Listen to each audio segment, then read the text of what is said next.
want na 50 UHD 400. Yan yung problema ng unit natin, parang nagpi-freeze siya. Yan. Normal tapos magpi-freeze. Okay, ito yung model 50 UHD 400. Ito yung kanyang mainboard, tapos power supply, T-con board. So ang problema nito sa display, kaya dito tayo sa T-con board. Check natin kung na-repair na ba ito o hindi pa. So may sunog dito, R01 sunog para sa side na ito. Tapos check natin yung kabila.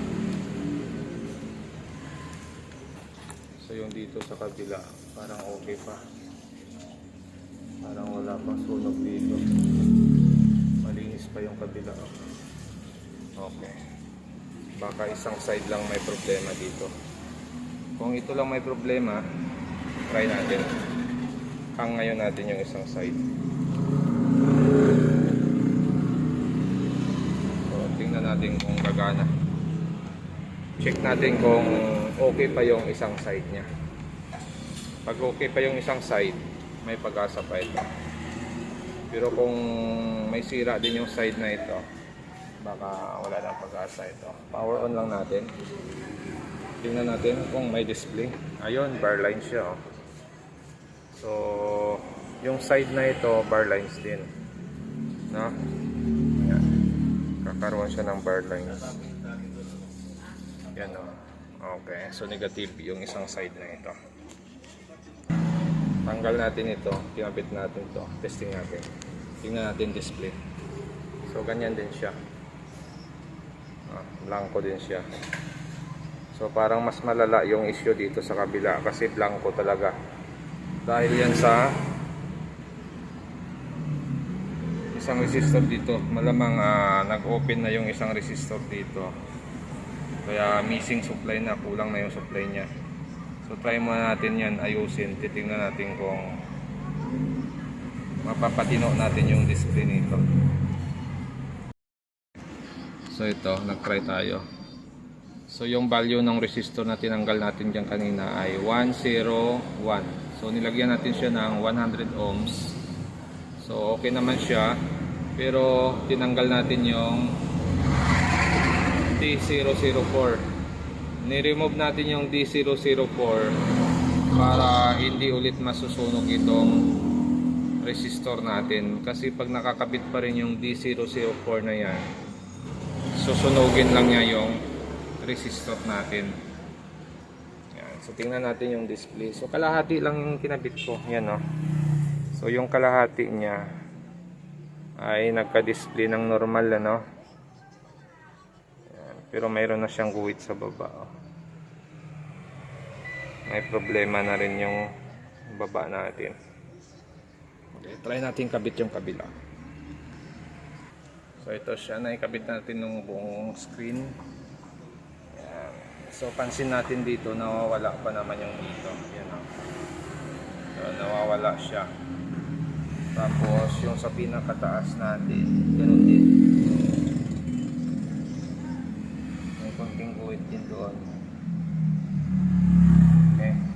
So, yung galaw na yan, yung flicker na yan dito sa gitna banda. Meron siyang flicker dito. Yan o. Okay. Ito.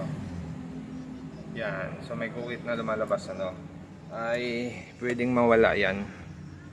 Gagawin natin dyan, i-modify natin yung LC1, LC2 nito. Gagawin nating fix. Para wala nang papalit-balit na swapping voltage na supply BGH, BGL, BGH, BGL para mag-fix na yung display niya. Yun yung dahilan kasi kaya nagkakaroon siya ng flicker. So try natin kung ma-solve pa natin yung problema na manipis para lang mag-clean yung display nito.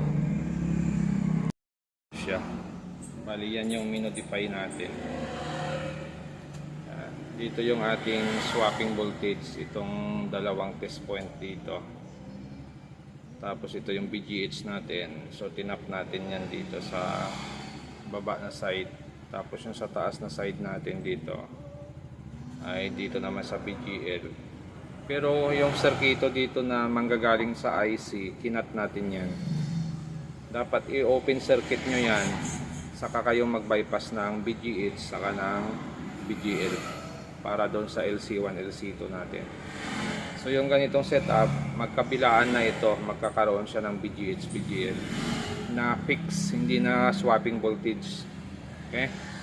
Kasi pag hindi nyo yan kinat, tapos maglalagay kayo ng BGH, BGL yan, walang cutting method na ginawa dyan sa LC1, LC2 nya, masisira itong IC natin. Kaya kailangan naka-open circuit yan bago kayo mag-inject ng BGH at ng BGL natin.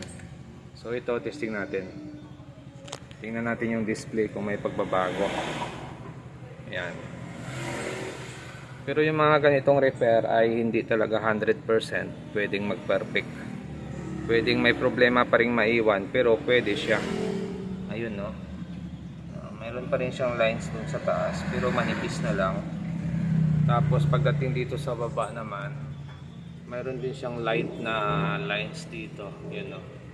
Okay? Pero yung display niya ay hindi na siya gumagalaw.